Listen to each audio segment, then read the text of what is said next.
여호와 보시기에 정직히 행하였으되라는 제목으로 하나님 말씀 전하겠습니다. 여러분 사진 한 장 볼까요? 이 사진 속의 여인이 누군지 혹시 아시나요?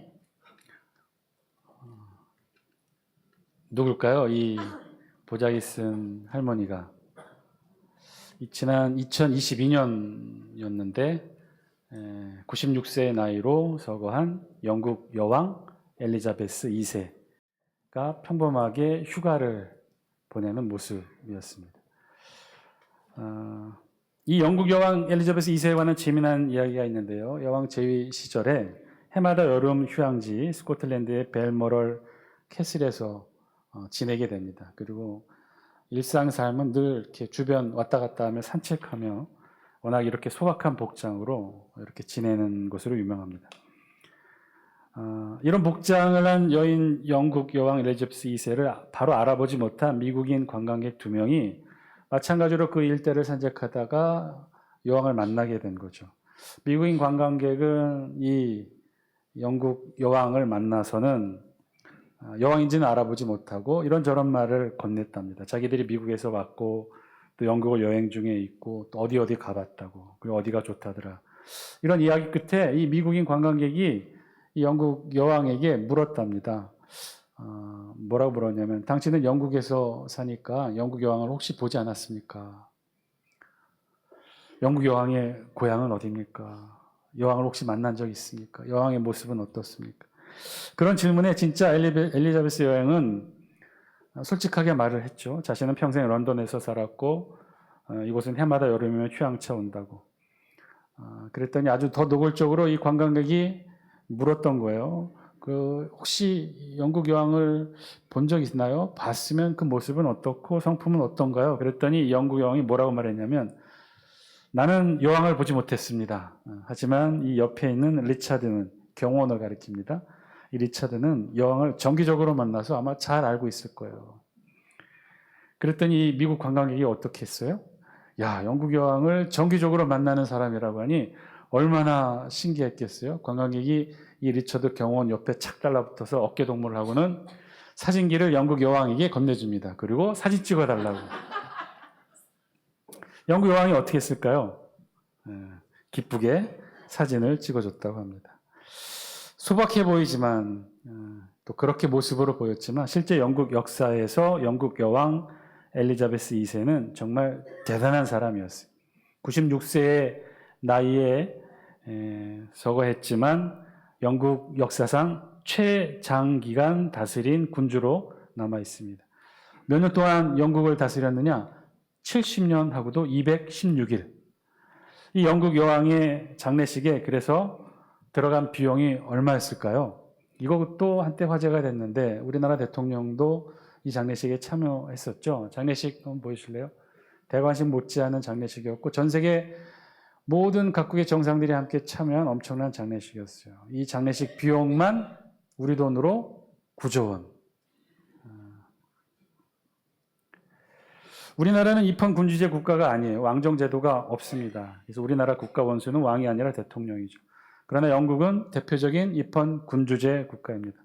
그런 입헌군주제 국가에서 실질적인 국가 권력은 의회가 선출한 총리가 행사하지만 그러나 아직도 이 영국의 왕이 갖고 있는 권력도 적지 않다고 합니다. 대표적인 권한은 영국에서 만들어진 그 어떤 법안도 여왕이 동의하지 않으면 절대로 통과할 수 없다고 합니다. 그리고 국가헌법의 위기 상황에 여왕은 어떠한 정부의 관료의 의견에도 거부권을 행사할 수 있다고 해요. 그것이 총리의 의견이라 할지라도. 그 밖에도 자잘한 여러 가지 영국의 왕만이 누릴 수 있는 권한. 영국 여왕은 해외 다닐 때 여권이 필요할까요? 필요하지 않을까요? 필요하지 않대요. 왜냐하면 영국 국민에게 발행되는 여권 맨 밑에 발행 주체가 누구예요? 영국 여왕이기 때문에 자신이 발행한 여권에 자신이 사용하지는 않는다는 거예요. 그래서 여권이 없어요. 영국 여왕. 당연하게도 영국 여왕 세금을 낼까요? 세금을 내지 않을까요? 세금의 의무가 없어요. 세금의 주체는 백성이 군주에게 내는 것이기 때문에 자신이 군주인데 세금 내지 않아요. 세금의 의무가 없어요. 그럼에도 불구하고 엘리자베스 여왕 2세는 세금을 냈다고 합니다. 또 민형사상 절대 기소되지 않습니다. 지금의 모든 나라가 갖고 있는 대통령의 권한보다도 굉장히 강력한 권한을 가지고 있고, 그리고 더 심각하고 중요한 것은 지금도 문제되고 있는 것인데, 이 영국 여왕의 권한이 어떤 것이 있냐면요, 영국의 여왕인데 호주의 헌법상 여왕 군주이며 호주의 행정부를 해산시킬 수 있는 권한이 영국 여왕에게 있다고 합니다. 그러니까 사실상 호주의 국가 원수가 영국의 여왕이기도 한 거죠. 그 이유는 호주만이 아니라 전 세계의 50여 개국이 영연방 제도로 묶여 있는데, 이 50여 개의 영연방 제도 국가 중에서 15개 국가는 헌법상 자신의 원수가 영국의 왕으로 되어 있는 거죠. 헌법상 그렇게 되어 있고 역사적으로 그런 관계가 있어서 그렇게 되어 있고, 지금은 국민투표를 통해 바꾸려고들 하고는 있지만, 그러나 어쨌든 지금까지도 엄연한 15개 국가의 국가 원수가 영국 여왕이었던 거죠. 그러니까 대단했죠. 지금 돌이켜보면 영국 엘리자베스 2세 여왕은 대단했던 인물입니다. 전 세계적으로. 자, 그런데 그런 대단했던 여왕이 영국에만 있었던 것이 아니라 이스라엘 역사에도 있었다는 사실을 여러분 아십니까? 이스라엘 역사 가운데에도 남왕국과 북왕국의 역사 가운데 여왕이 존재했다는 사실을 많은 신앙인들이 잘 모르고 있는 것이 대부분입니다. 그런데 우리 성경은 분명하게 그 사실을 기록하고 있어요. 자, 그렇다면 남왕국과 북왕국, 이스라엘 역사 중에서 남왕국과 북왕국 중에 여왕은 어디에 있었을까요? 남왕국은 다윗의 혈통으로 하나의 왕조를 유지해왔고, 반면에 북왕국 이스라엘은 여러 왕조가 있어 왔으니까, 그렇다면 여왕은 북왕국에 있을 것으로 생각되는데 아니에요. 여왕은 이스라엘 역사 중에 유일하게 단 한 번 있었던 이 여왕은 어디에 있느냐면 남왕국에 있습니다. 그 내용을 기록한 것이 오늘 우리 본문의 배경이 되고 있는 열왕기하 11장, 12장에 기록된 말씀의 내용입니다.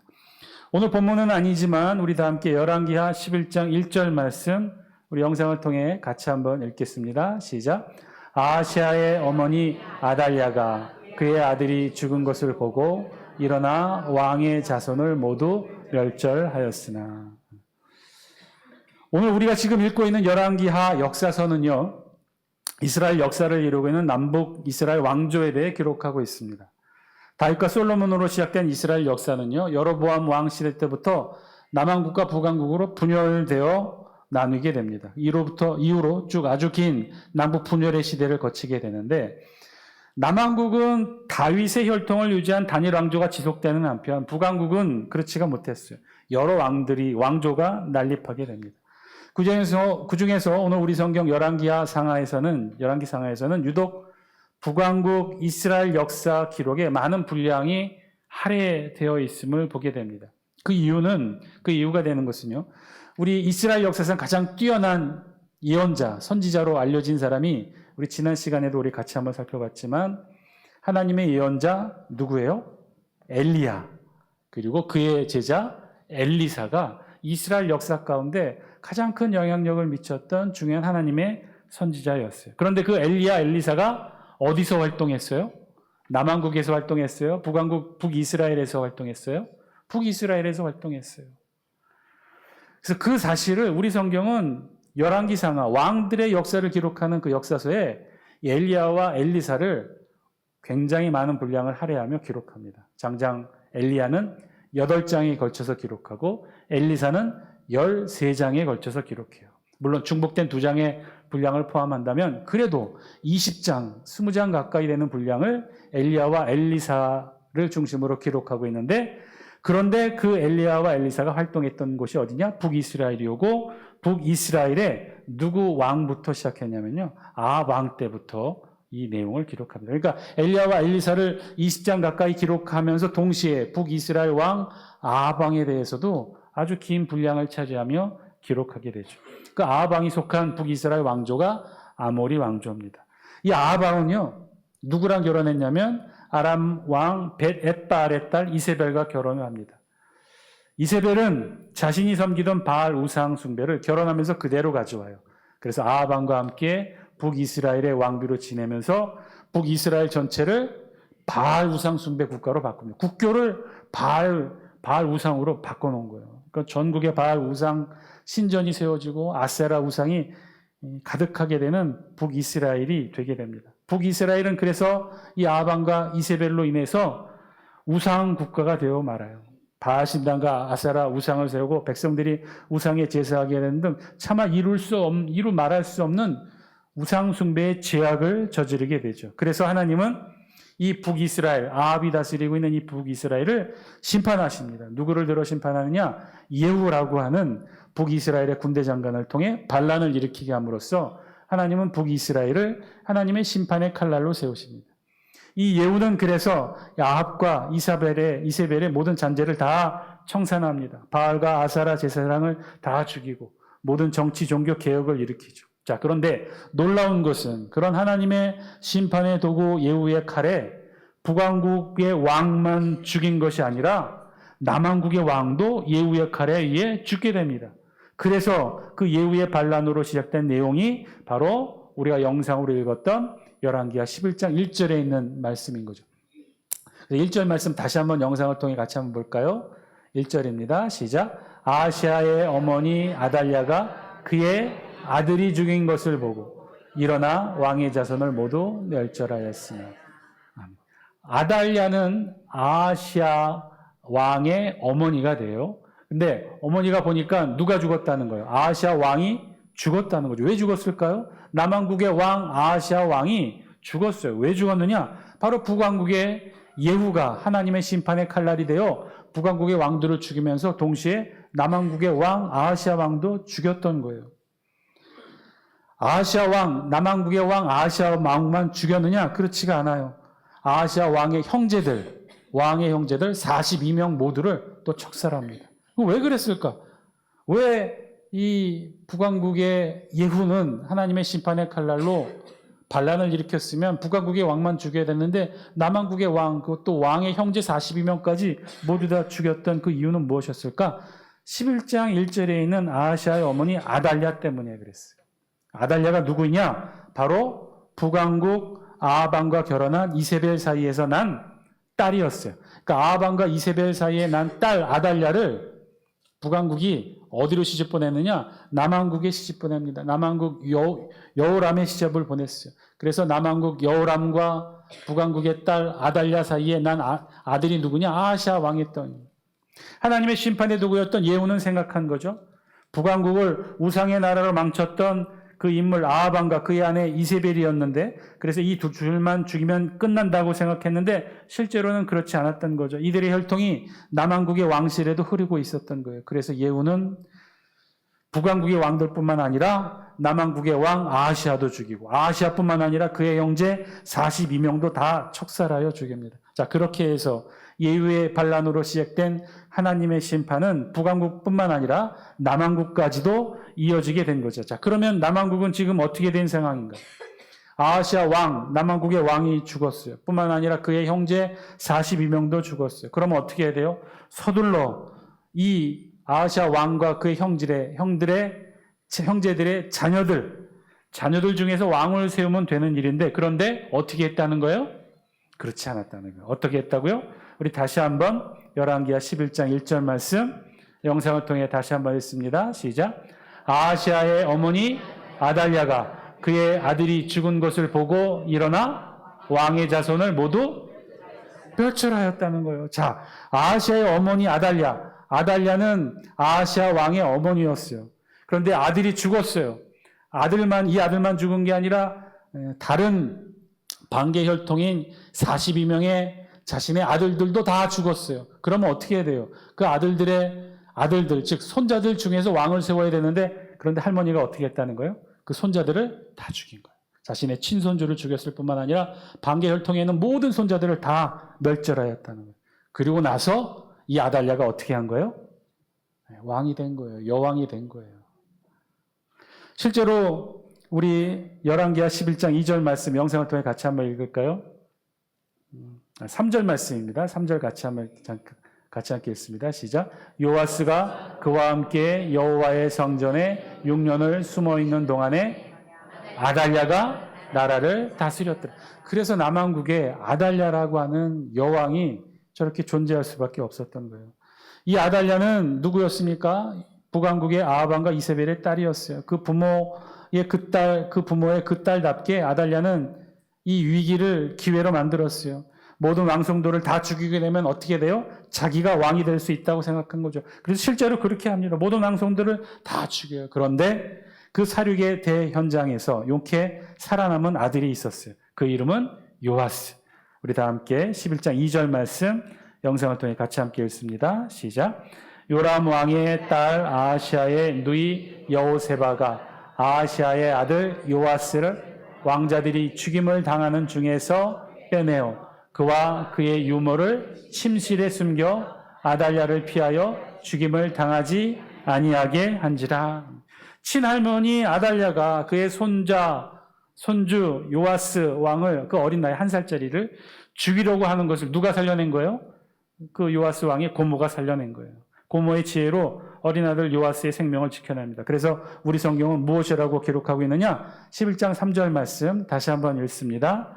시작. 요아스가 그와 함께 성전에 6년을 숨어있는 동안에 아달랴가 나라를 다스렸더라. 그래서 요아스 왕이 성전에서 숨겨 지내는 동안, 6년을 지내는 동안에 누가 나라를 다스렸다는 거예요? 아달랴가 다스렸다는 거예요.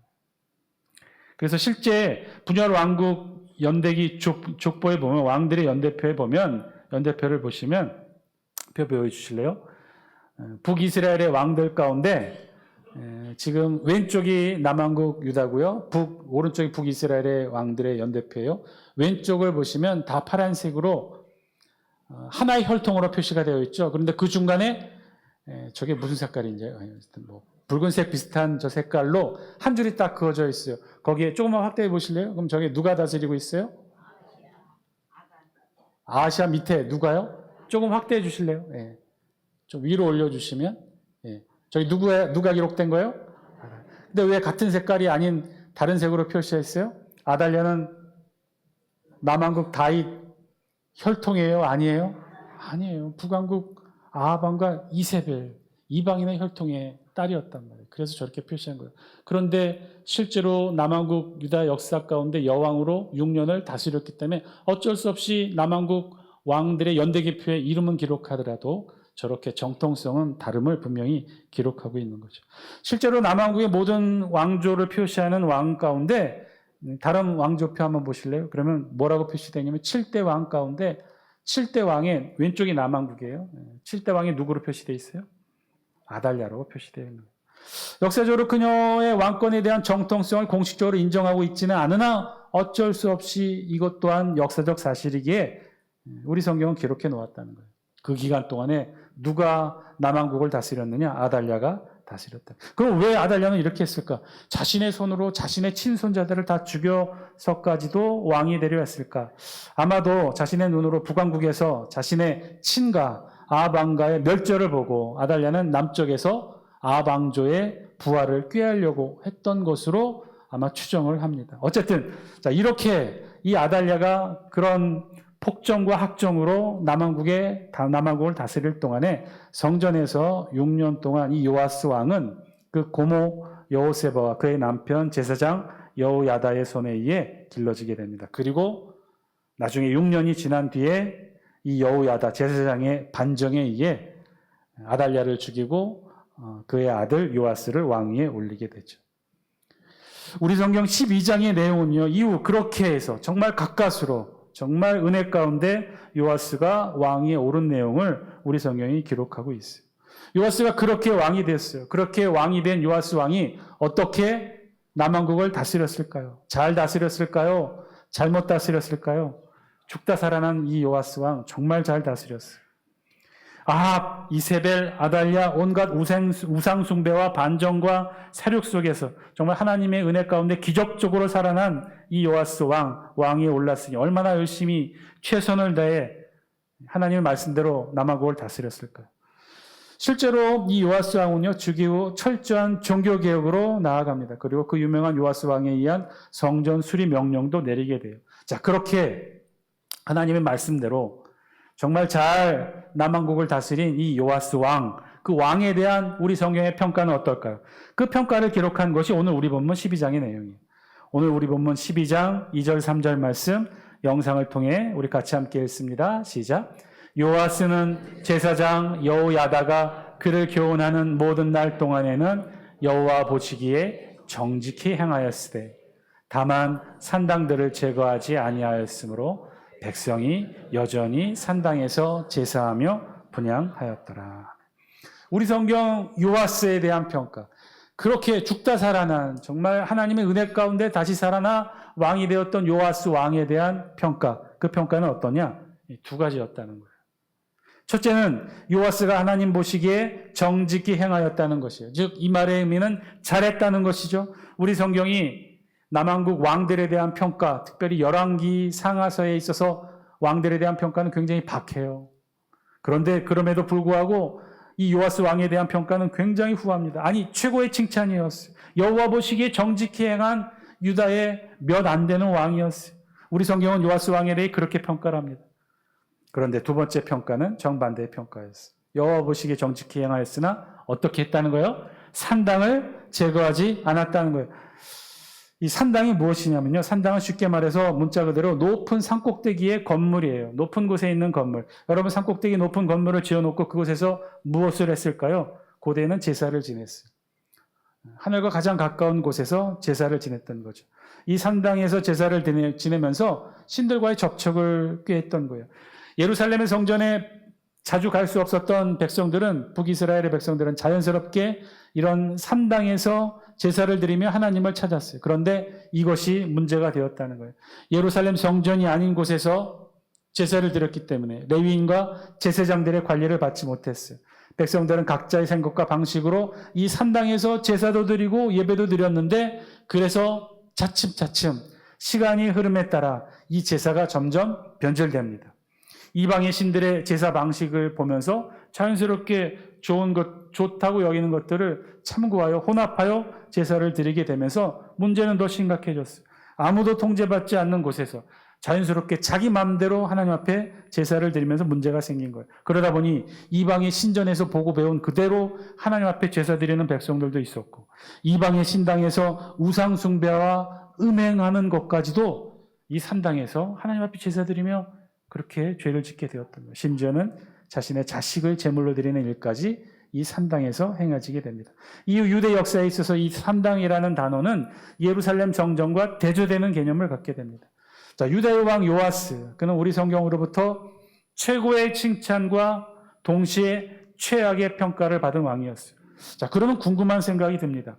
어떻게 하나님으로부터 최고의 칭찬을 받은 사람이 또한 동시에 어떻게 최악의 평가도 받을 수 있을까? 한편으로는 그런 생각도 해봐요. 사람이 누구나 다 잘할 수는 없겠죠. 누구나 실수합니다. 그런 면에서 보면 요아스 왕도 이해가 될 수 있겠어요. 다 잘할 수는 없었겠죠. 그런데 저의 궁금함은 다른 곳에 있었어요. 하나님 보시기에 정직한 자가 왜 산당은 패하지 않았을까? 이것도 궁금했지만, 아니 정반대로 저는 다른 것이 궁금했어요. 어떤 것이 궁금했느냐? 산당을 패하지 않았는데도 어떻게 성경은 그를 하나님 보시기에 정직히 행한 자라고 평가했을까? 여러분, 우리 인간이 하나님 앞에서 완전할 수 있을까요? 불완전한 우리 인간이 하나님 앞에서 완전해질 수 있을까요? 산당을 피하지도 못했는데, 우리 안에 산당이 이렇게 많이 있는데, 그런데도 우리가 하나님 앞에서 완전하다고 하나님 보시기에 정직히 행한 자라고 평가받을 수 있을까요? 정답은요, 있다는 거예요. 그럴 수도 있다는 거예요. 여호와 하나님 보시기에 정직히 행할 수도 있다는 거예요. 여호와 하나님 보시기에 좋은 모습으로 예배드릴 수도 있다는 거예요. 여호와 하나님 말씀대로 때로는 순종하고 때로는 신앙생활 열심히 하고 교회 충성하고 헌신하고 봉사하는 것, 그래서 하나님 앞에서 교회 앞에서 성실하고 바른 모습으로 신앙생활 할 수도 있다는 거예요. 가능하다는 거예요. 충분히 가능하고 당연히 그렇게 해야 되고 그런 신앙의 모습으로 살아야 돼요. 그래서 우리 인간은 하나님 보시기에 정직한 신앙생활로 칭찬받을 수 있다는 거예요. 그러나 또한 그와 동시에 그럼에도 불구하고 우리의 이 온전하지 못한 모습이, 우리의 약점이, 단점이, 아니 우리 안에 그래서 최악의 모습도 있을 수 있다는 사실을 늘 마음에 염두에 두어야 된다는 거죠. 우리는 어떤 존재입니까? 우리는 한 입으로 하나님을 찬양할 수도 있지만 그 입을 또한 동시에 돌아서서 그 입으로 누군가를 향해 미워하고 저주하고 미움을 쏟아낼 수 있는 존재라는 것 우리 스스로 잘 알고 있지 않습니까? 그래서 사랑하는 장수교 성도 여러분, 오늘 말씀을 통해 우리에게도 주신 하나님의 음성 저와 여러분들이 들을 수 있게 되기를 바랍니다. 하나님 보시기에 우리는 정직히 행할 뿐만 아니라 또한 동시에 우리 안에 산당도 있다는 사실을 깨달아야 한다는 거죠. 여러분, 우리는 완전하지 못해요. 우리는 불완전합니다. 매 순간순간 완전하려고 노력할 뿐이죠. 우리 자체는 완전하지 않기 때문에 불완전합니다. 그런데 여러분 잘 아셔야 돼요. 여러분, 불완전하다는 것의 뜻이 뭘까요? 불완전하다는 것은요, 완전하지 못하다는 것만을 의미하지 않는다는 거예요. 여러분, 우리가 불완전하다는 것은요, 내가 완전하지 못하다는 것만을 의미하는 것이 아니에요. 잘 아셔야 되는데, 불완전하다는 것은요, 반대로 때로는 우리 자신이 완전할 수도 있다는 거예요.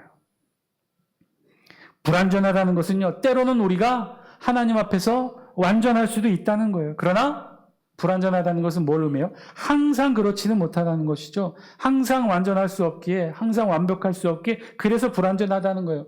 인간이기에 실수도 하고 나약해지기도 하고 두려운 모습에 움츠러들기도 합니다. 때로는 완전하지 못한 모습으로, 때로는 부족한 모습으로, 때로는 부끄러운 모습으로 설 수도 있다는 거예요.